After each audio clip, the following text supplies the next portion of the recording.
Hello everyone, I'm Angela and welcome back to my channel. Welcome to the live stream, I should say. How are you guys? Oh, I can see. Hi James. Hi David. Can you... Okay. Can you hear me? Okay.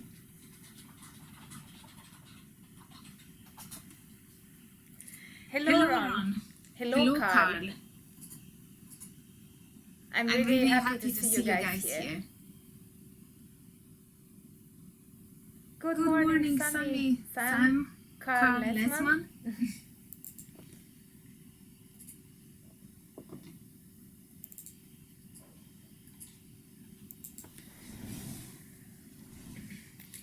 So, I'm happy to announce that the present one will mark the beginning of a series of live stream lectures on the philosophical underpinning of esoteric and occult practices.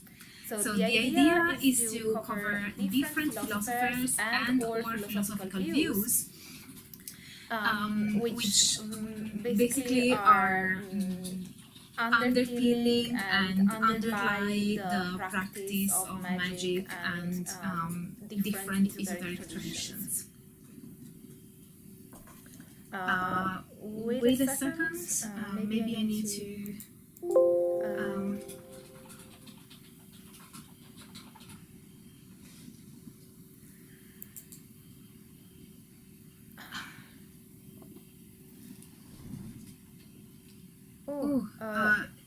do you still hear the echo? Give me a second.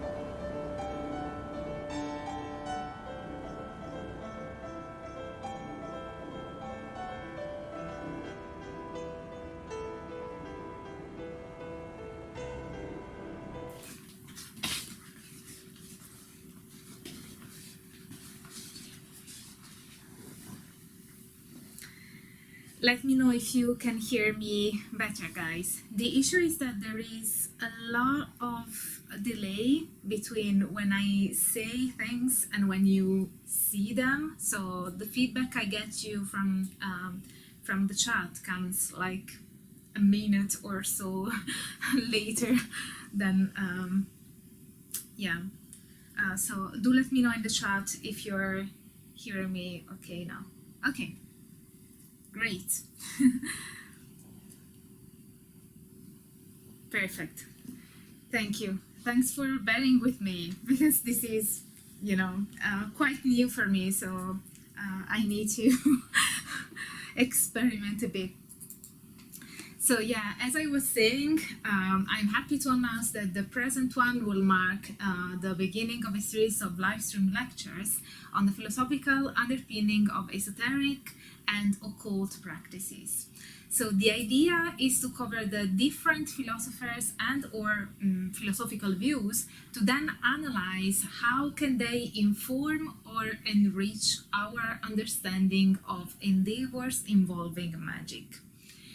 So I'm going to switch between talking about the topic and reading your questions and answering them, of course. So please, when you do have a question as opposed to a comment, begin your message by typing question in capital letters so that it sticks out and I can see immediately that it is in fact a question. So all the notes of the live lectures will be available for my patrons of initiate level and above tiers. And we will also have further discussion in the inner symposium. So this series of live lectures will try to uncover the paradigms, worldviews, and theoretical underpinning which uphold or relate to different magical traditions, whether it be paganism, Wicca, ceremonial magic, left-hand paths, shamanism, and so on. So we are going to start today by talking about worldviews. I will first explain what a worldview is, why is it important for us, to then move on to analyzing the worldviews of different magical or occult traditions. So let's now move on to the PowerPoint. Hopefully this works. Can you see it? Hopefully you can.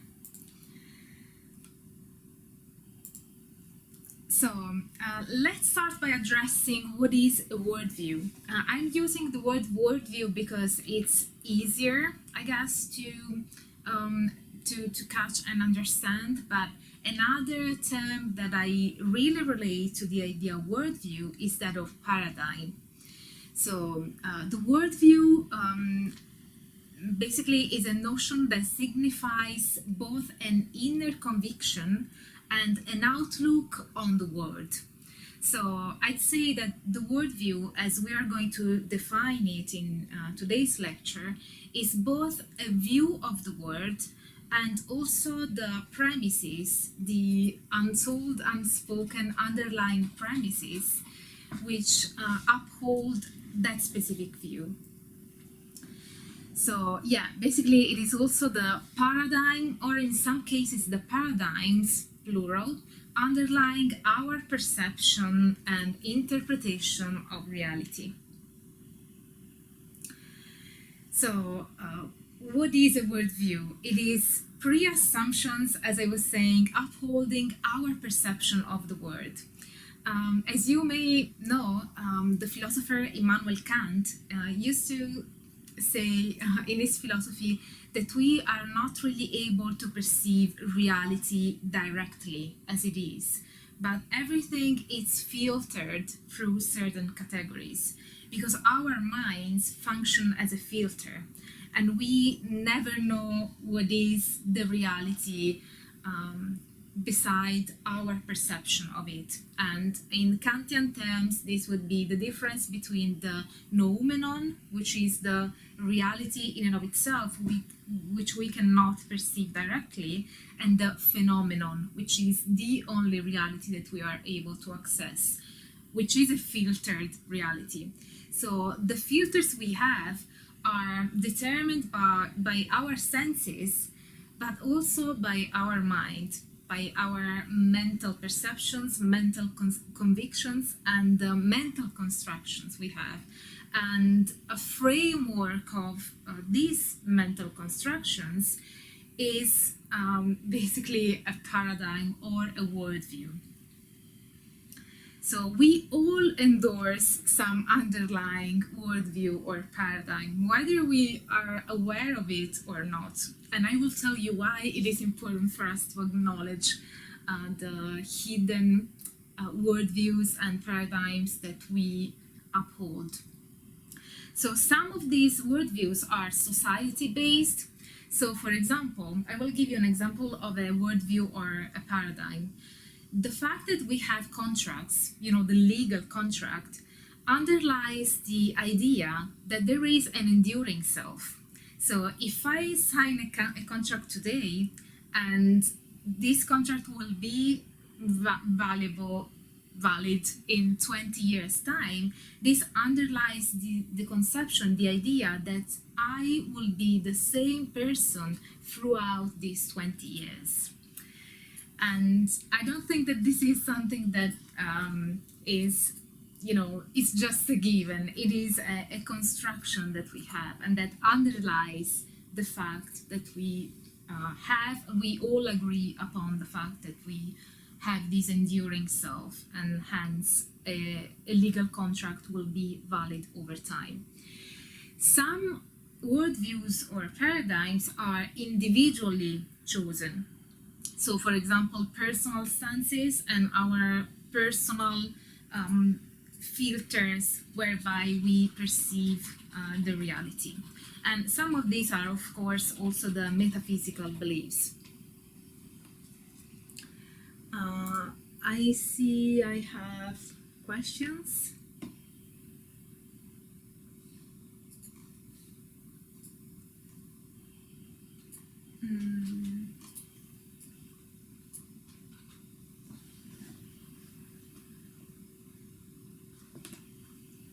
Yes, Immanuel Kant. Immanuel Kant said that. I'm sorry, but I'm having difficulties seeing the chat. Okay, yes, Immanuel Kant, which is spelled with an I, James. Thanks for asking. Okay, so let's see now a definition of a worldview based on a peer-reviewed article. Of course, all the references are found in the info box. I also have a slide with all the references, but yeah, you will find them in the info box as usual. So a worldview is a cultured, which means related to our culture, not an innate thing, a cultured set of elements orienting conscious and unconscious behavior by means of signs, signifiers, abstraction, interpretation, moral ethical values, group individual identity, and commitment. So these are all elements that make up a worldview. So we have signs, signifiers. As I said, for example, in the example of the contract, it is a sign, a semantic sign of our idea of an enduring self. Then we have abstraction interpretation, because our worldview, our paradigm, affects how we interpret the signals coming from the outside world. And we have also moral and ethical values, which are determined by the way we interpret and understand and make up our reality. And the way we make up our reality is basically essentially determined by the worldview we consciously or unconsciously endorse. Also, we have a group or individual identity, which is often linked to a specific worldview or a specific paradigm. You can find that people from the same nationality or the same political party or the same religion may endorse a very similar perception of the world. And bear in mind that a worldview is not just a chosen way of seeing the world. It is, as I was saying, like the premises, the filters we have whereby we perceive the reality. And then, of course, there is commitment, and this can be a voluntary commitment or even an unconscious commitment when we endorse a view of the world, a perception of the world that was given to us from birth.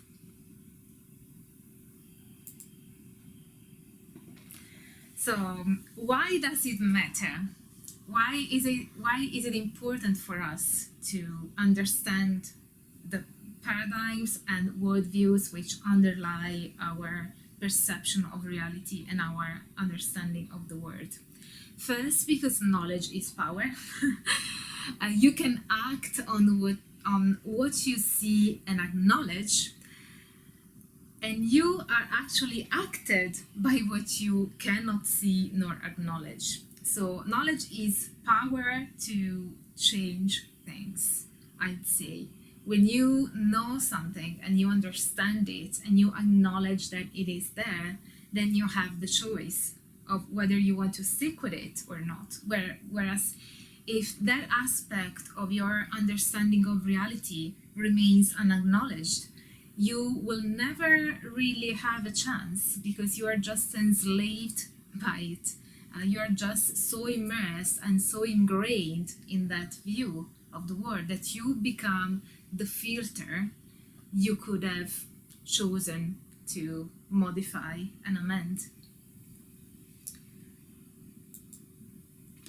So, yeah, as Alexander and Seidman said, everyone is a philosopher, though in his own way and unconsciously, since even in the slightest manifestation of any intellectual activity, there is a contained specific conception of the word. Every single thought we have underlies a specific conception of the word, and acknowledging which one it is essential, because then we have the choice to either endorse it or discard it or modify it. So, as I wrote in one of my publications, what makes us good philosophers, so the premise here is that we are all philosophers because we are all thinking within a philosophical system, whether we acknowledge it or we are just endorsing it unconsciously.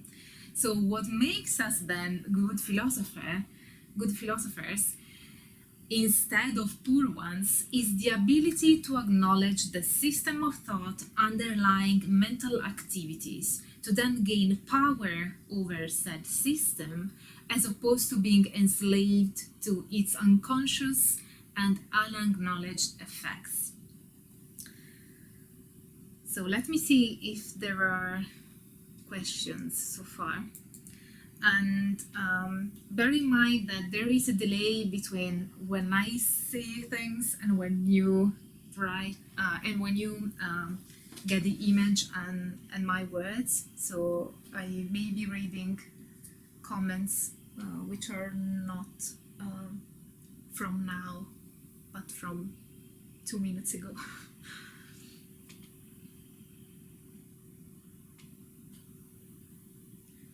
Oh, James said, wow, I need to read more Immanuel Kant. Got it.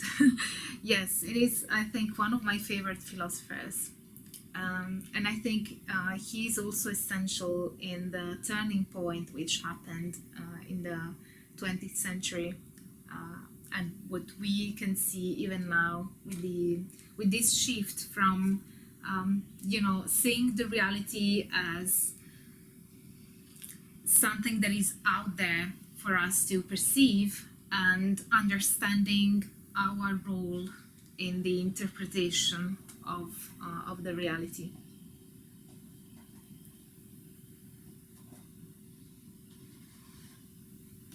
Yeah, I see that you are. Ron says paradigm is probably the best word to illustrate a magical belief.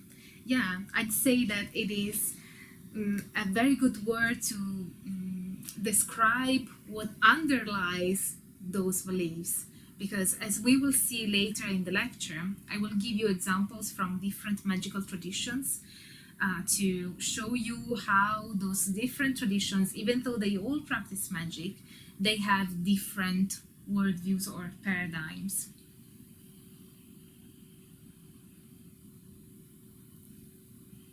So, moving on.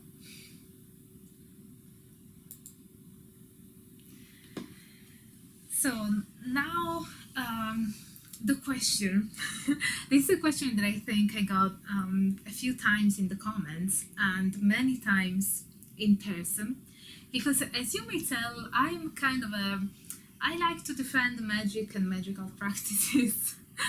So there once, a few years ago, I had a 2 hours long discussion with my professor and the former supervisor at the university in Italy where I got my degrees. And I really admire him and I love having discussions with him because they are always very engaging and profound. And in this specific case, we had a debate over magic. And he is in the study of Buddhism and Vedanta. So he has the idea that even from the Buddhist canon and from the Vedas, that you can only reach the enlightenment, which is, the spiritual awakening, by abandoning the ego. So what he was saying is that magic is a way of reinforcing the ego, and so it keeps you from reaching the enlightenment. And so he gave me this example, this story from the Buddhist canon, where the Buddha encounters a sorcerer on his way. He encounters a sorcerer, and the sorcerer said, "It took me 30 years to finally walk on water." And Buddha replied, "Well, you could have just taken a boat." And this was told by my professor to say that it was a way of saying that magic is not something that really transforms you, but you can achieve those things with other means. And in the meantime, you are keeping yourself away from the goal of reaching the enlightenment. What I replied to that was that what that sorcerer achieved in his endeavor was not just walking on the water to cross the river. What he achieved was a unity with the elements, which allowed him to become water, to become earth, to become air, and to become fire, to become at one with the elements, so much that he could overcome certain physical rules. So in my personal view, honestly, and I think that this can be found quite clearly in some magical practices, magic is not just a way, of course it depends on the person and it depends on the tradition, but it can be, I argue, a way of abandoning the ego, dissolving the ego, or however you want to describe the process of enlightenment. Because if you are at one with connection, you become connected to everything so much that you can enter the fabric of reality to reshape it. Then I'd say that perhaps the separation between yourself and the outside world is not as stark anymore, is it? Let me see if there are questions or comments now. Oh, hi Dave, nice to see you. Yes, Ron, Gnosis runs along these lines, especially how Gnosis is conceptualized in chaos magic. I think that I should make another video on chaos magic to address some philosophical concepts that I wasn't quite able to cover at length in my first video. But there are so many things that I always want to say in each and every video that, yeah. Hi, Cipriano. Ron says, I fully believe this, hence the practice of meditation and ritual. Yes, and also meditation is also quite practiced among esoteric practitioners as well. So, for example, in Magic by Aleister Crowley, the first half of the book is mainly about yogic practices to enhance our mental abilities.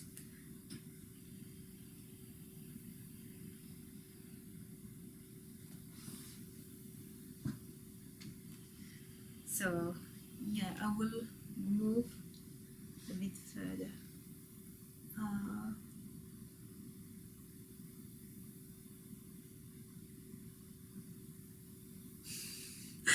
Blue Seal says, I dreamed today I can also cite my own papers. That was a bit self-referential, I have to admit it, but what can I say? At least there was just one self-reference.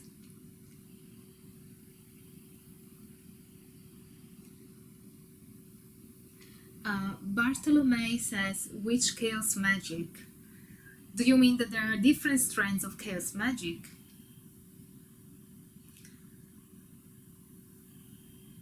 Yes, Ron, concentration and focus. That is what you achieve by certain yogic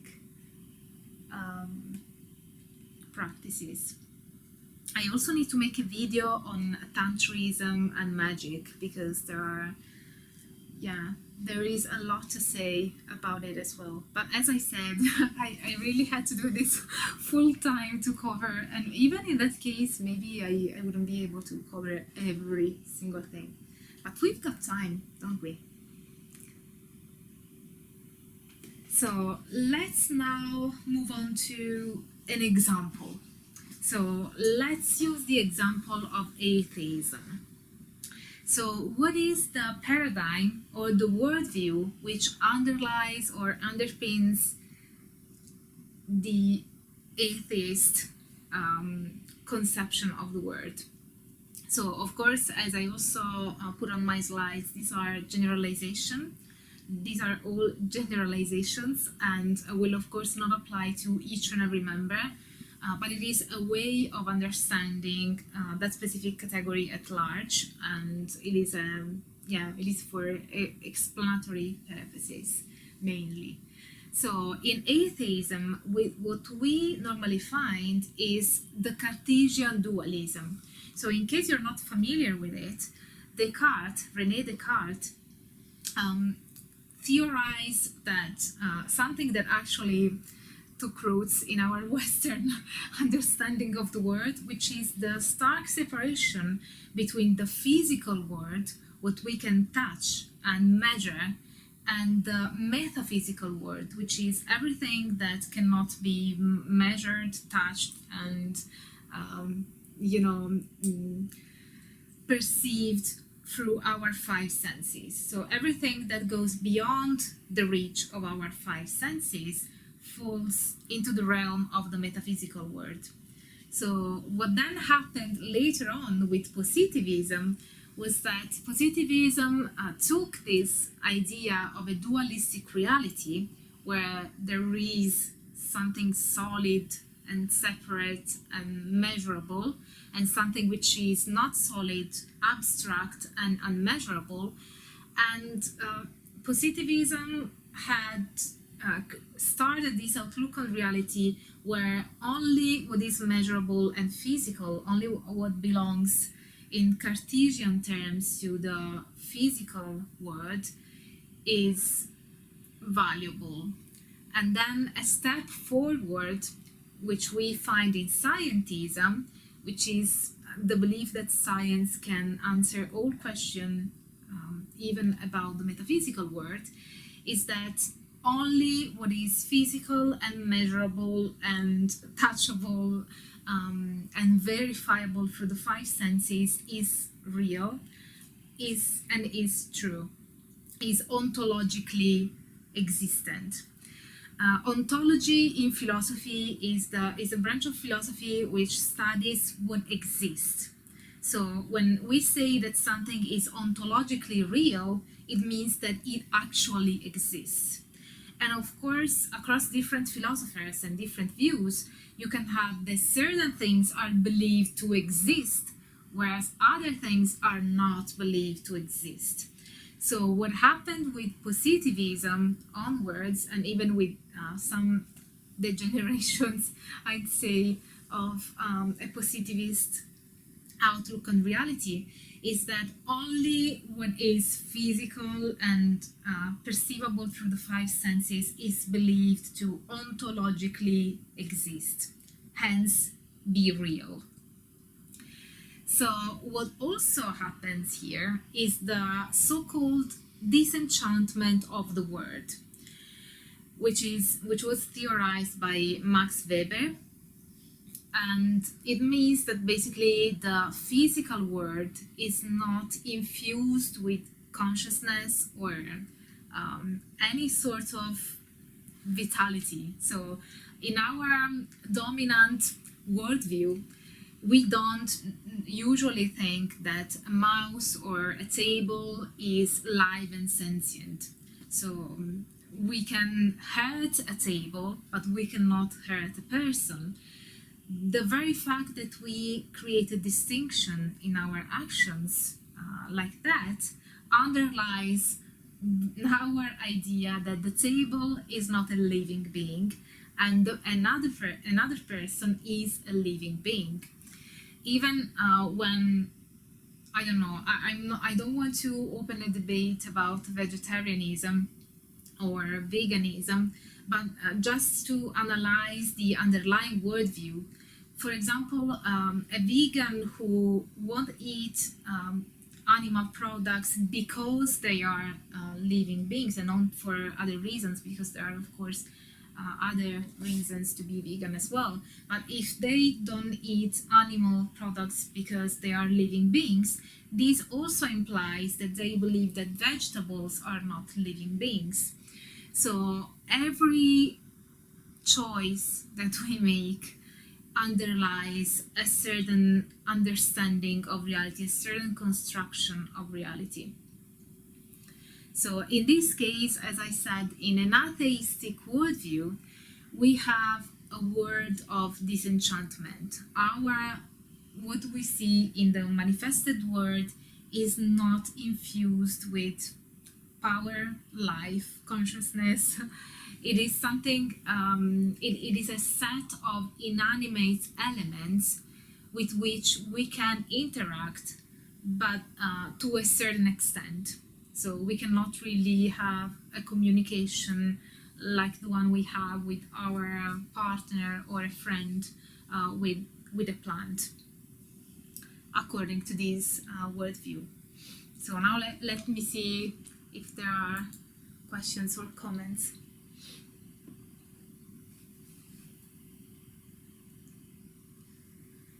So, question.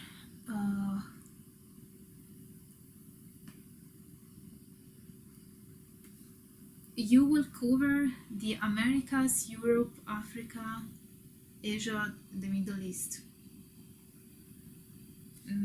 I don't understand your question. Well, concentration and focus do play a role in magic, right? So to me, it makes sense for meditation to become part of someone's personal practice, part of their toolkit, I guess. Yes, and this is something that is found across different esoteric and occult practices. James says, I would appreciate a video about Tantra from an academic perspective. Of course, James, you're gonna see that one coming.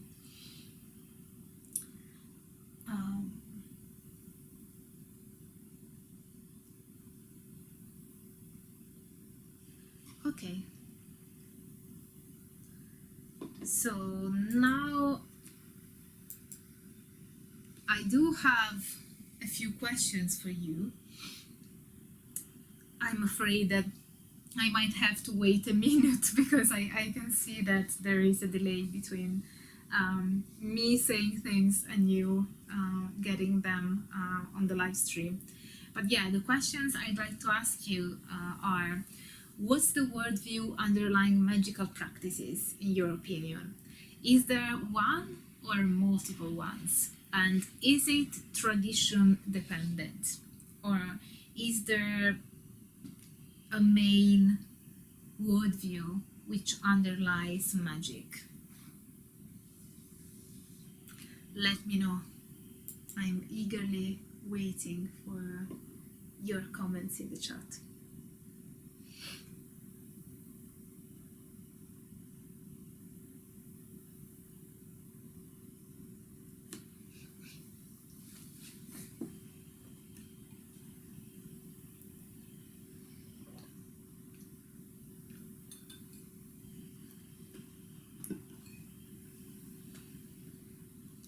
So Atomic 419 says, wasn't the sorcerer displaying a city which Hindu and Buddhist yogis have also been said to attain? I don't understand Buddha's criticism. Well, you don't have to confuse Hinduism with Buddhism because they are quite different. Yeah, Buddha actually didn't even endorse the reincarnation, the idea of reincarnation, which is core in Hindu traditions, which I prefer as a definition to Hinduism. So Andrew says, for me it is animism, but there are several, and tradition is an evolving thing. Yes, many people, many perspectives. I would say that primary worldview of magic is mind affects matter, mind over matter. Yes, that's very interesting to highlight, James. Nocturnia Obscura says, hey, just tuned in. The question is, what's the worldview underlying, the paradigm underlying magical practices? Oh, hi! Nice to hear that you're from Ecuador. I believe there are many differing views and traditions in magic. Many paths exist that allow a personal change. Castaneda spoke of non-ordinary reality versus ordinary reality and used psychotropic plants to get to altered states. Yes, and we will cover actually this just in a minute, because I will shortly cover a few traditions which involve some kind of magical practice and analyze what is their worldview which upholds those practices. I'd say worldview evolves as human cultures and traditions evolve and even die out.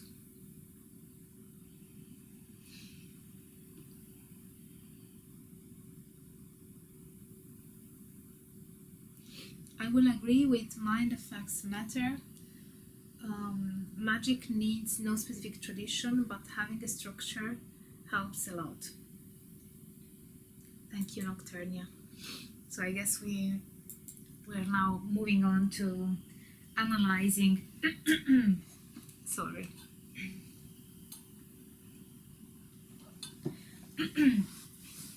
As I said, now we are going to analyze a few traditions and how and what their worldviews are. It is, I guess, a way to do like it is a philosophical exercise for you to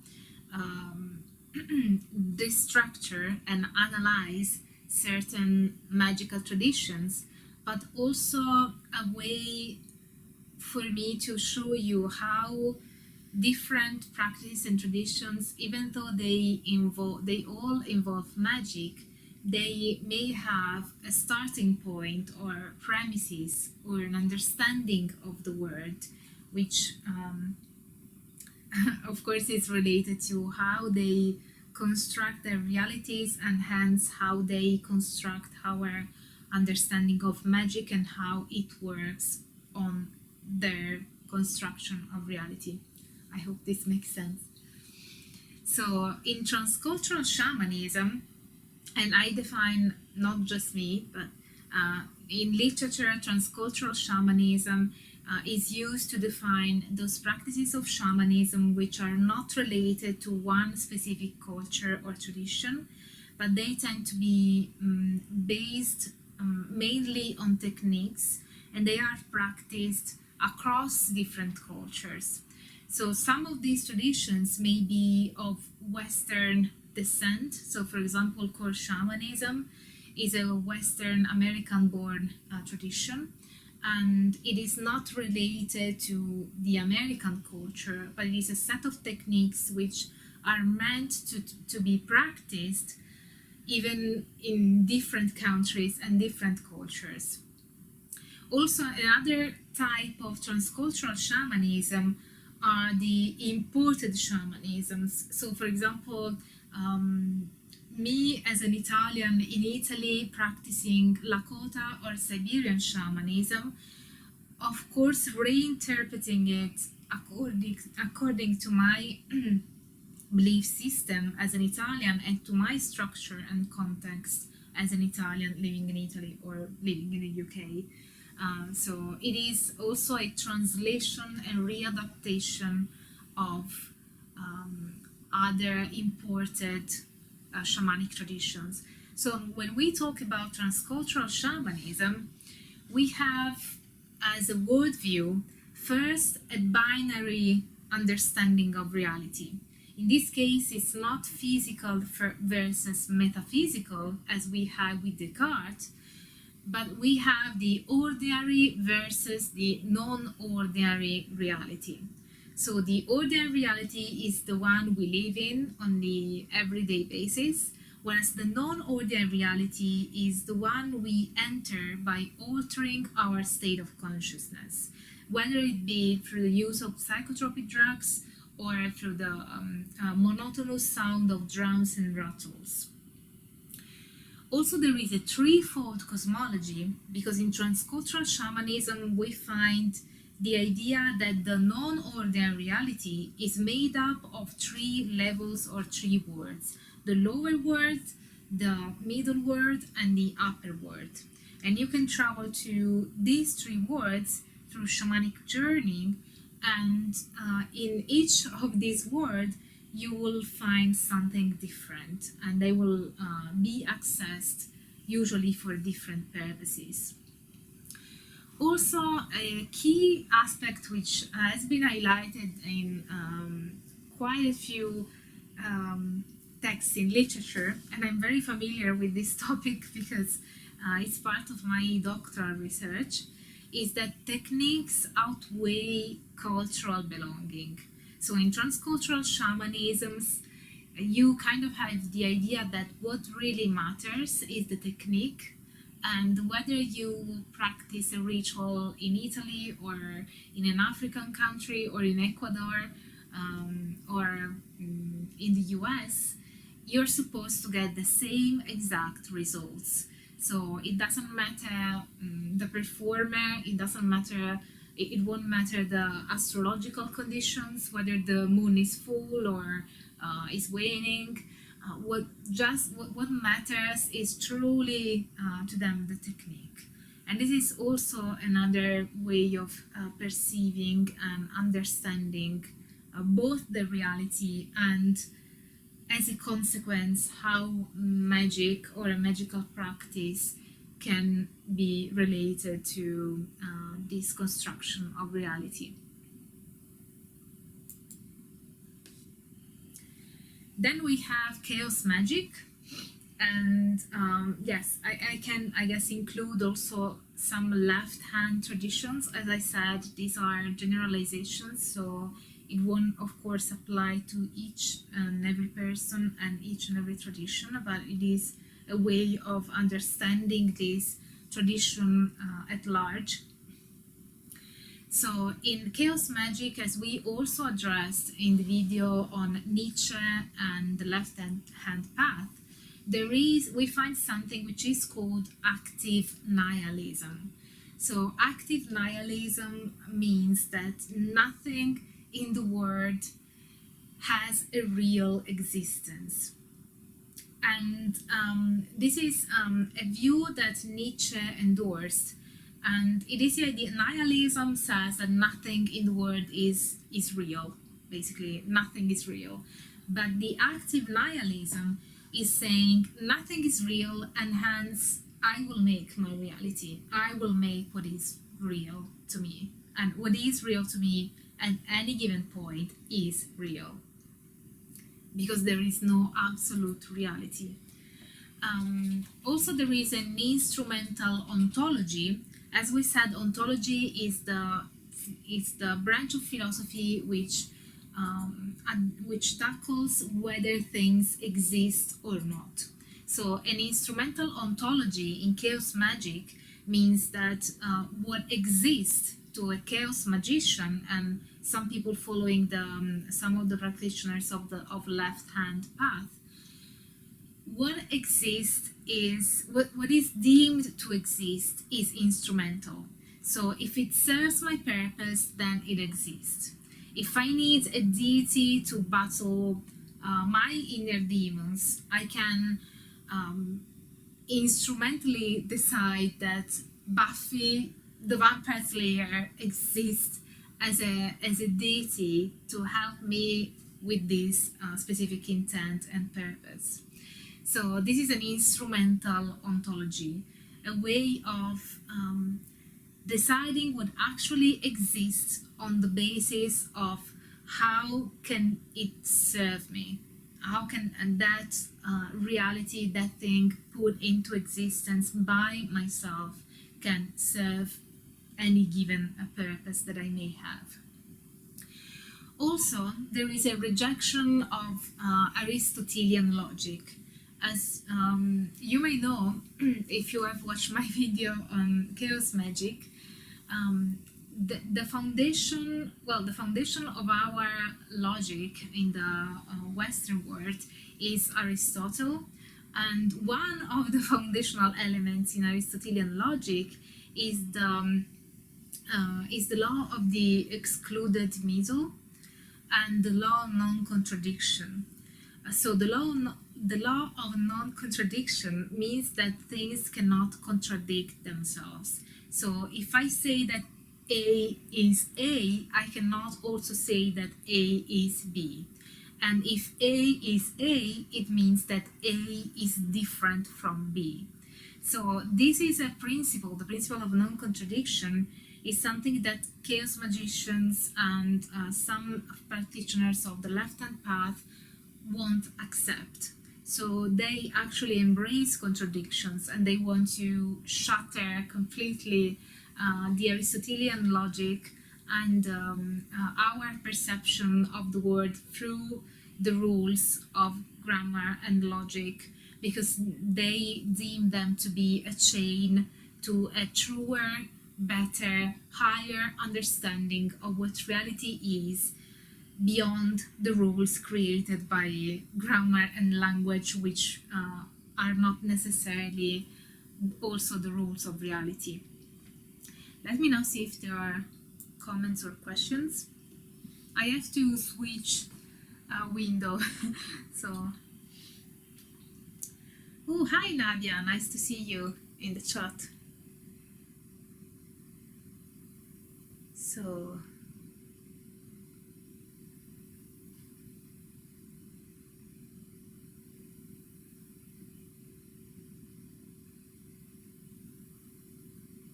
Ron says subjective reality affecting objective reality. Right, Ron, as above, so below. Yes, Hal Tuberman says there are no facts, only interpretations by Nietzsche. As within, so without. All hail Buffy, Buffy, always my hero. I find it interesting and possible that we can basically create a deity by believing in it, that the mind can create beings or a cosmos. Well, in a smaller scale, of course. Yeah, that's an interesting observation, Nocturnia.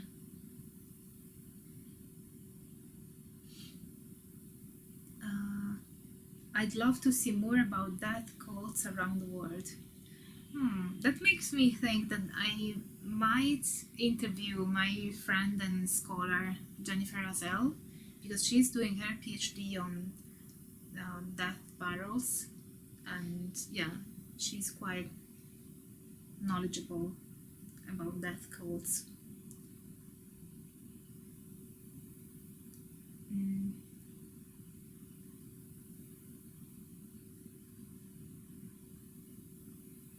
Okay, I guess I can move on. Are there any questions?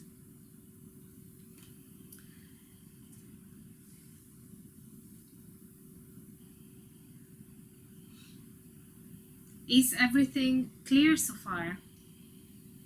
If you want me to expand more on one element or another, please do let me know.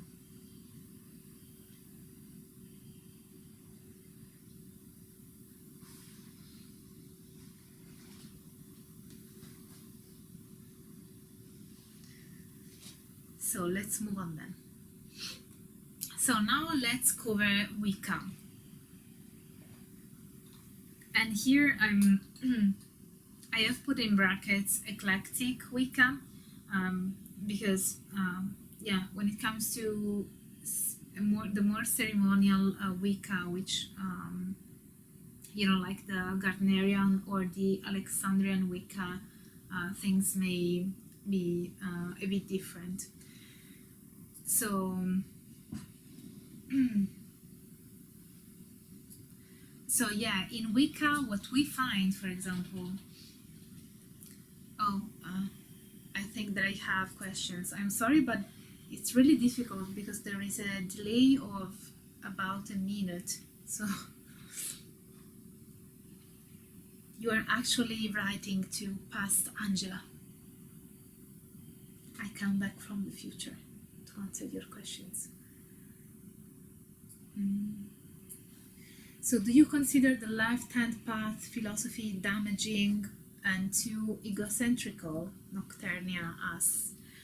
Honestly, I don't pass judgment on magical traditions. I just find them fascinating to analyze, and they tend to be self-centered for sure, but that is not a judgment on my part. They have as one of their aims the self-deification, so to become a god themselves, to ascend to a higher human state.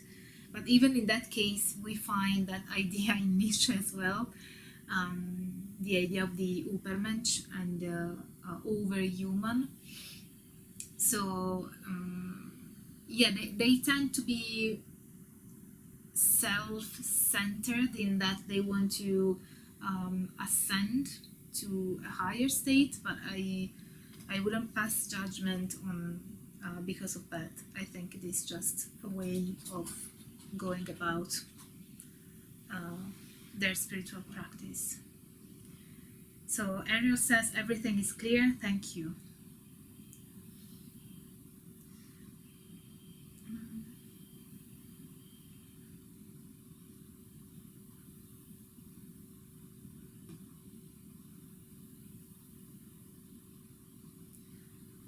Okay, so I guess I can move on.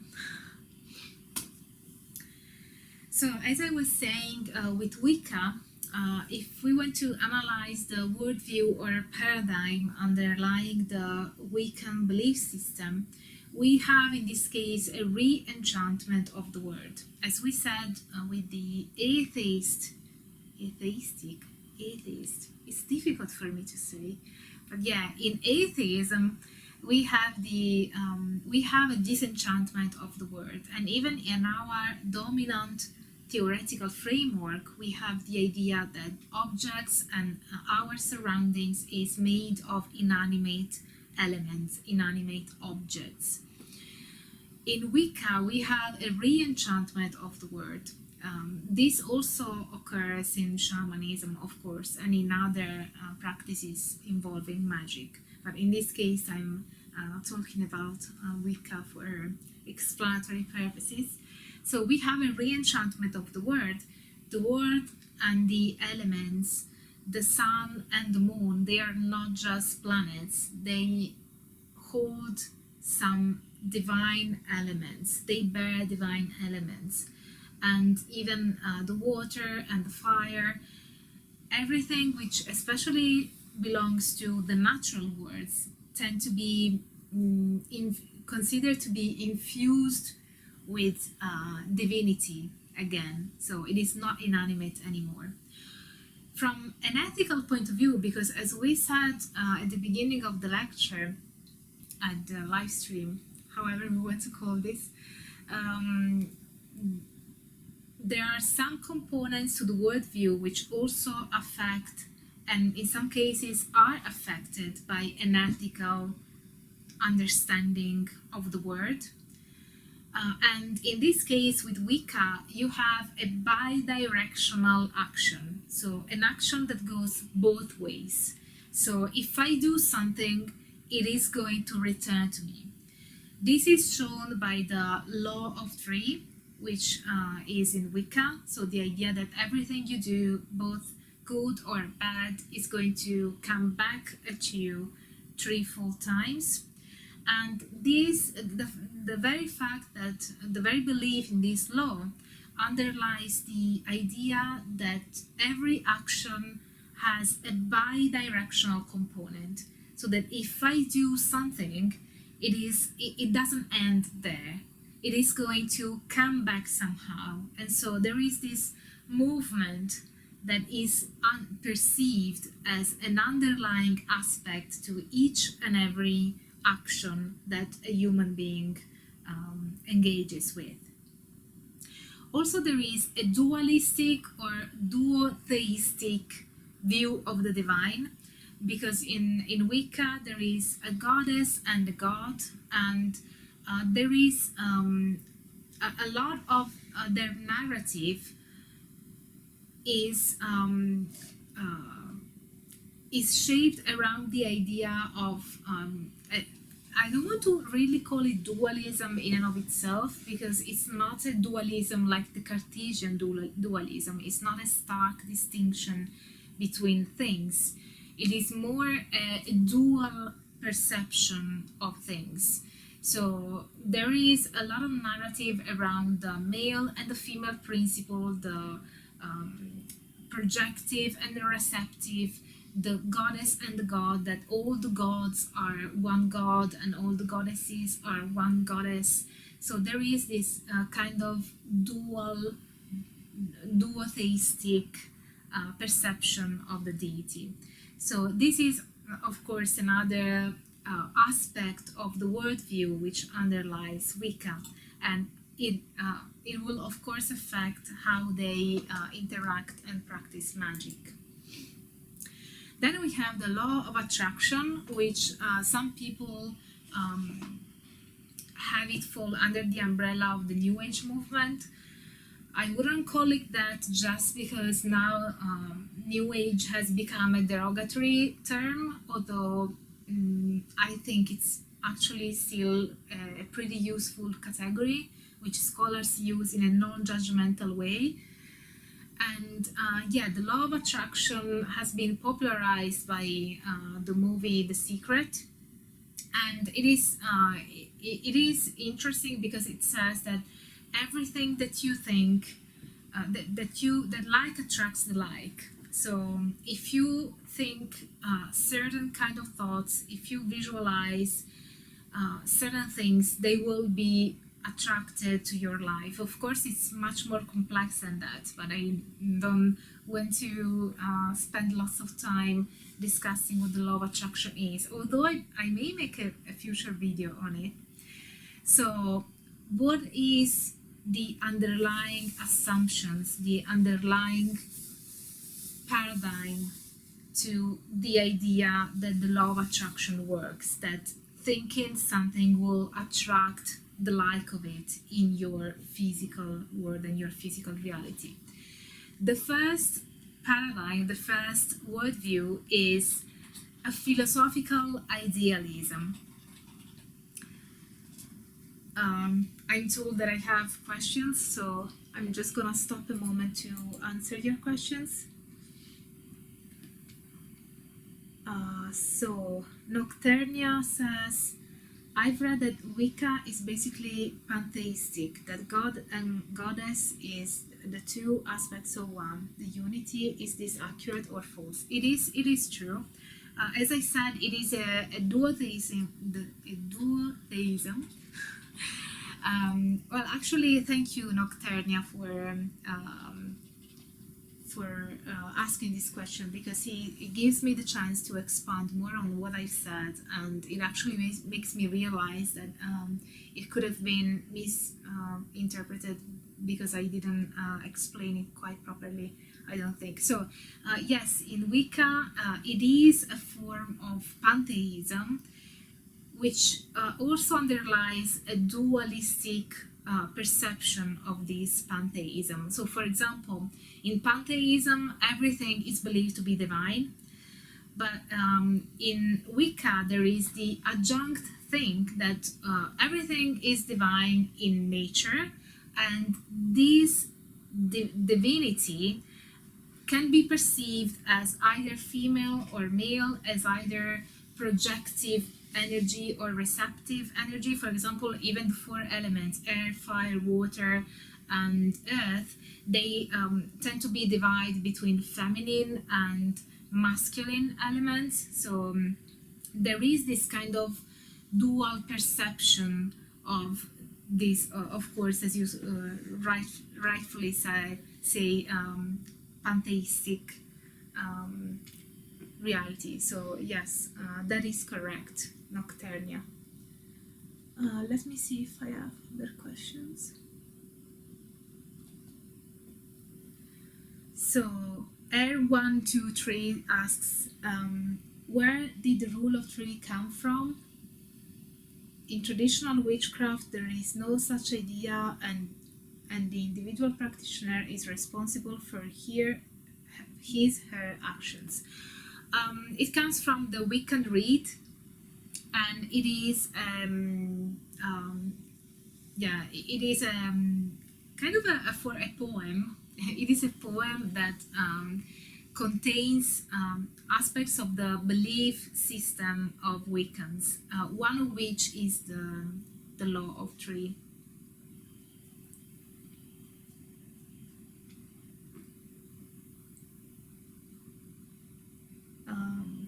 Atomic 419 asks, maybe have a Q&A after each session, that way it doesn't disrupt the flow. Just suggestion. Yeah, I'm actually experimenting with these live streams, so I will see what works best. But yeah, actually that might be a good idea to wait until the end to reply to the questions, especially since I realize that there is quite a big delay between what I say and what you see, and so I would have to wait like a couple of minutes to see what questions you are asking each and every time. So going back to the slides, yeah, as I was saying, the law of attraction is the belief that the like attracts the like, and that thinking the content of your thoughts will attract in your physical reality whatever it is that you are thinking of. So what this idea underlies is a philosophical idealism. So idealism in philosophy is the conception that consciousness outweighs the physical world, so to speak. So that the consciousness, the mind, is the forerunner in the perception and construction of reality. So it is, of course, it would be simplistic to say that it is a form of idealism, because in the law of attraction they also have the idea that mind. In some forms of idealism, you do have the idea that everything comes from the consciousness, everything comes from the mind. In the law of attraction, they don't have it just as a metaphysical perception of the world, saying that everything that is in front of me is actually a projection of my own consciousness. In their case, there is also the step forward of having the ability to consciously reshape it. So you may have forms of idealism that do say everything is created by the consciousness, but then you don't have necessarily the power to reshape that created word depending on your mind. So based on your mind and what you think and how you utilize your mind. So yeah, in the law of attraction we also have, as James was saying before, the idea of mind over matter, that mind comes first and matter comes later. So that everything that we hold in our mind, well, not everything, but the things that we hold over and over, that we attach emotions to, will be attracted in their the likes of them, of our thoughts and our emotions, will be attracted in our life. So in this case, mind has has more power than matter has. And we can even say that in this case, like, matter is still quite seen as an inanimate object. Well, of course, it depends on how the law of attraction is interpreted. But yeah, there is the idea that mind comes first. And also there is a first-person narrative, I'd say, I'd argue, because when you think that what is that you think or that you feel you will attract more of in your reality, you are kind of focusing mainly on your own narrative, and I wouldn't say exclude other people, but your focus is still kind of a first-person narrative of the world. So the narrative the person creates of the world tends to be more in the first person. And even when other people are involved or even encouraged to use the law of attraction, it still kind of underlies, at least in my personal view, the perception of multiple first-person narratives rather than a shared communal narrative.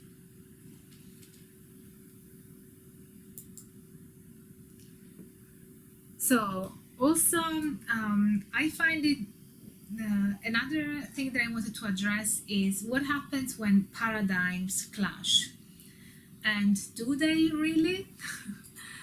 So yeah, I think that it is interesting to see that there are some cases where paradigms may clash, and for example, we see this happen when we have a dominant theoretical framework or a dominant worldview which is not in accordance to our personal, individually chosen worldview. So, for example, if you believe and practice in magic, you are not in accordance with the dominant theoretical framework, which is of a positivist nature and thinks that everything that doesn't fall under the scrutiny of the five senses is not real and valid and verifiable as the things that we can perceive and evaluate for the five senses.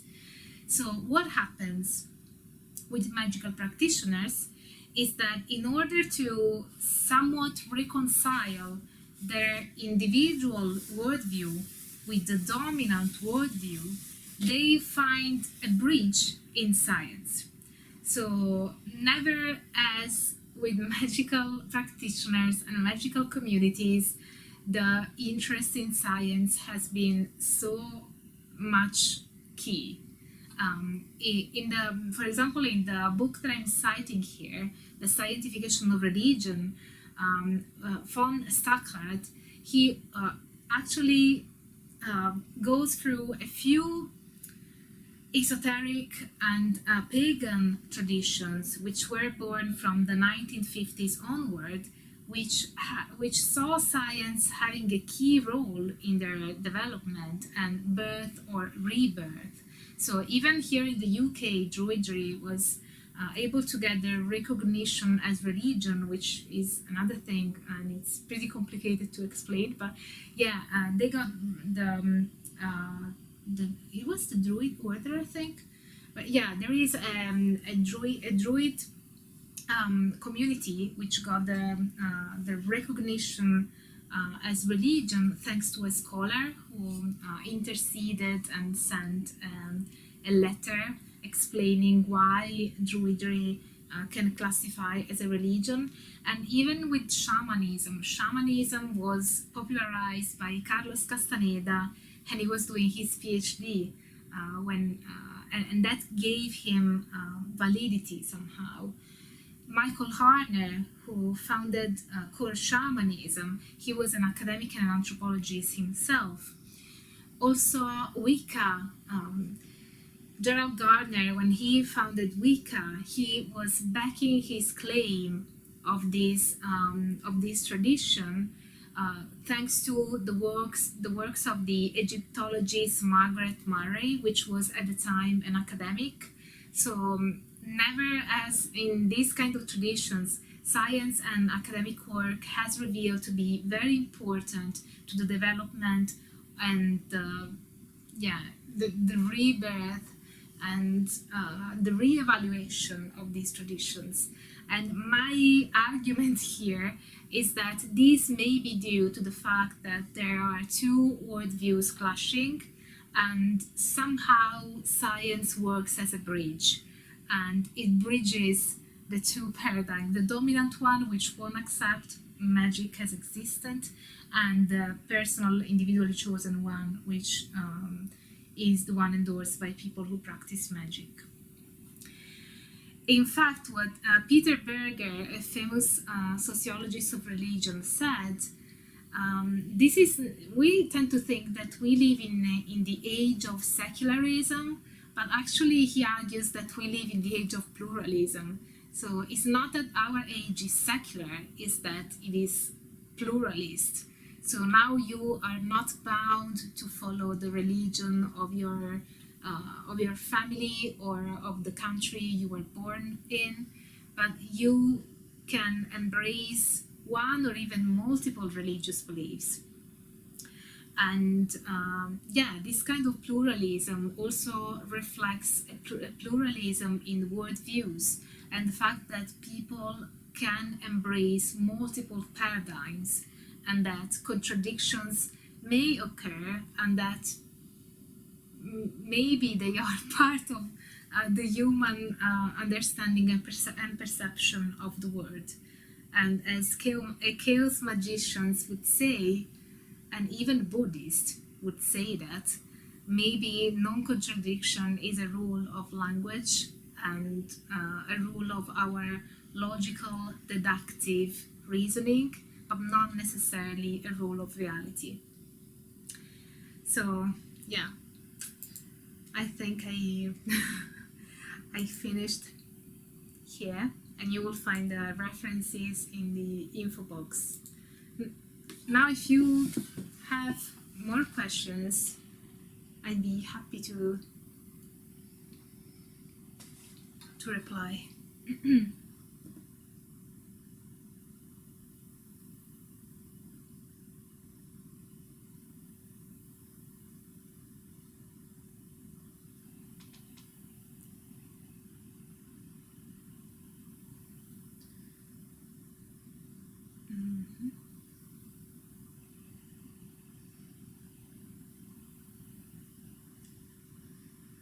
Ariel says, I'd venture that the shared communal narrative is almost a collection of multiple first-person narratives. Every individual brings some or all of their narrative into the larger picture on some level. Yeah, that's interesting. New Age can maybe be considered part of pluralism, if I got that right. Yes, I'd say that every religious belief at the moment is part of a pluralist, a pluralist society. Because, you know, centuries ago you had that every country had their own religion. It wasn't even allowed in most cases, I think, to practice something different. Do you plan on streaming regularly? I haven't decided yet. I was just I just wanted to see how this went, and then decide from it what to do. Would you like to? Would you like me to stream regularly? Nocturnia says, this was really interesting. Thank you for the live lecture and discussion. Will the live be saved? Yes, the live will be saved.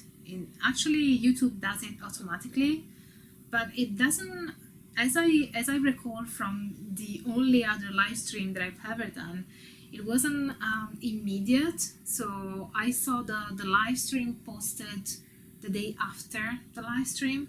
But yeah, it will be on the channel. Atomic asks, Which school of magic do you identify with or practice the most? I don't share my personal beliefs or practices, I'm sorry. Yes, more streaming. Nadia is happy with having more streamings. Thanks for letting me know, Nadia.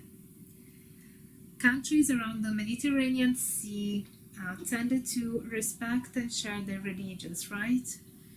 Like with Hermes Trismegistus. Yes and no. It depends. Yeah, at the time of the Romans, there was more of a trend of including different religious beliefs rather than excluding them, which is what is argued by Marc Auger in the book Génie du Paganisme, which unfortunately is not translated in English, but I talk about it in my video Demons in Paganism. Technically, science isn't objective, it's intersubjective. Yeah, well, there is plenty of literature on the failed attempt at objectivity by science. Thomas, hi, nice to see you. Regular chatting streaming would be great, yeah. And we also have our regular chat and streaming in the Patreon community. I want more live streams, but I'm feeling a little bad for Angela having to deal with the delay. That must be maddening. Oh, James, that's very sweet of you. Thanks for acknowledging that.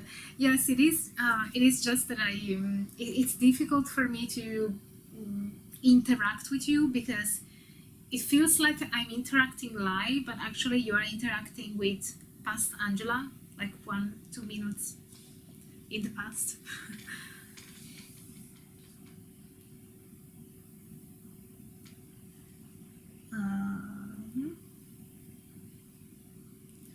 Andrew says that is what we do in the Inner Symposium. Yes, the Inner Symposium being the Patreon community.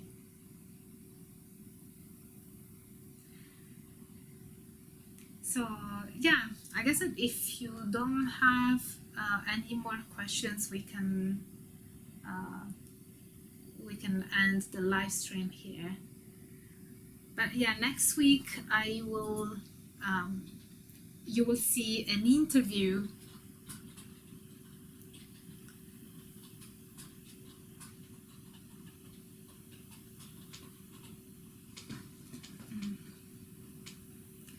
oh sorry, I was Hal Toberman says, would you define pluralism as a different body of interpretations for one spiritual reality, like John Hicks or something else?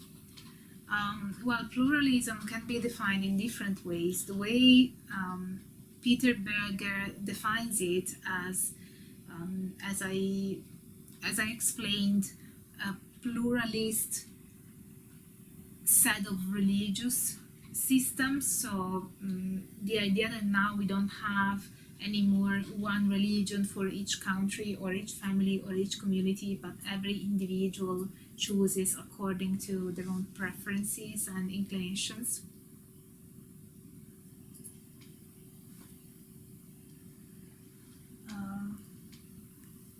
Is Plato occult? I guess that there are some esoteric components in ancient Greek philosophers. That would be another interesting thing to address. Actually, there are so many things. Sometimes people, like friends, people I know, they ask me, aren't you afraid that you will run out of ideas? No, I'm afraid that I always run out of time, but never out of ideas. There are so many things that can be covered here on the channel, and I will be covering, thanks to you guys supporting my channel. So yeah, I guess that I can end the live stream here, because at least from what I say, there aren't any more questions, and hopefully they are not concealed.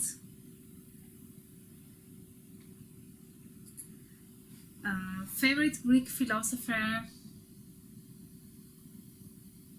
I'm not sure. Maybe Plato or Pythagoras. Okay. So I guess we're going to end the live stream here. Thank you all so very much for coming over. I really appreciate you spending your time with me here, and I really hope that this live stream was fun and educational at the same time, as I like to say, academic fun. So yeah, don't forget, both if you are watching the live stream now or if you are watching the video later, don't forget to smash the like button, subscribe to the channel, activate the notification bell so that you won't miss a notification when I upload a new video, because you want to know, of course, when I do. And as always, stay tuned for all the academic fun. Bye for now.